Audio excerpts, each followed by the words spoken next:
Hello anybody, I'm Don Polec and welcome to another edition of the History of My World, where we take a look back at some of the fun stories and memorable moments I've shared with you on the evening news and a little bit of the story behind the story. Today we're looking back at a story that was designed to be appealing to the baseball fan who thrills at the thought of spring training and opening day and perhaps a visit to a baseball batting park where they can try their hand facing major league pitching.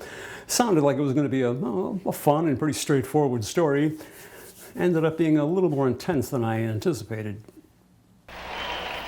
As most of us grew older, our dreams of playing big league baseball had to be reduced to spending Saturday afternoons with a six-pack and our Atari games. But when it comes to getting the real feeling of what it's like playing in the majors, all that's required is 50 cents and a short ride to Tonawanda.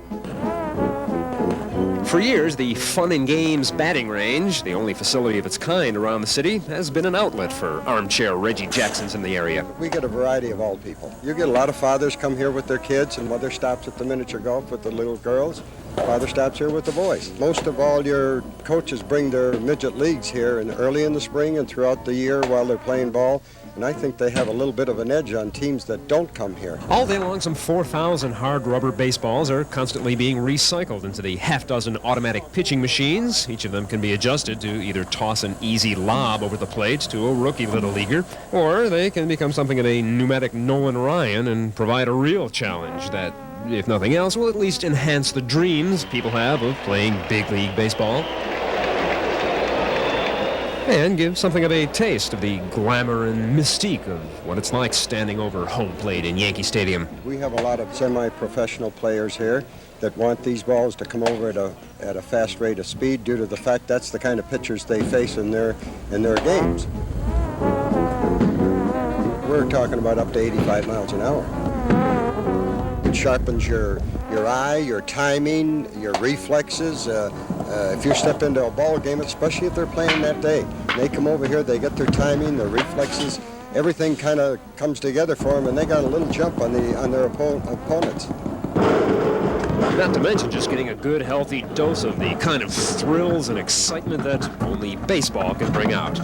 This is Don Polec for Eyewitness News at the Fun and Games batting range in Tonawanda.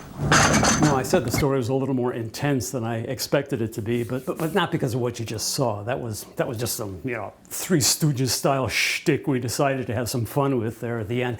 No, what made this story intense is the fact that it took 10 days to shoot. 10 days. We went there the first day and started getting some shots, and then we had to wait 9 days for the swelling to go down so we could go back and finish the shots we needed to get for the report.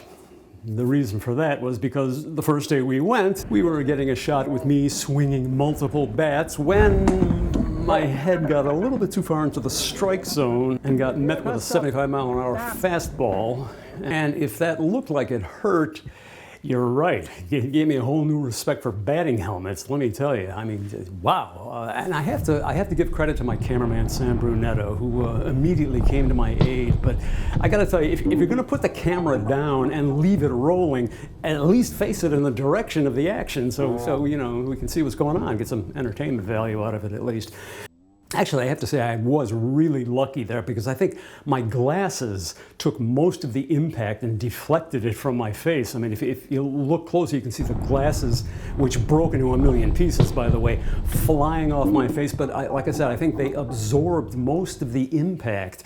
And so I came away from it with just a shiner that I had to cover up with pancake makeup for a couple of weeks and injured pride, but not much else. But that might explain the loyalty I had toward huge aviator-style glasses for years after they were out of fashion. Anyway, if you enjoyed the story and you'd like to see more where I don't get clocked in the head, check out my YouTube channel, Don Polec's World TV. There's lots of things to see there, and you can hit subscribe and we'll tell you next week's winning lottery numbers. In the meantime, join me again for another look at the history of my world. For now, I'm Don Polec, and I'll see you next time.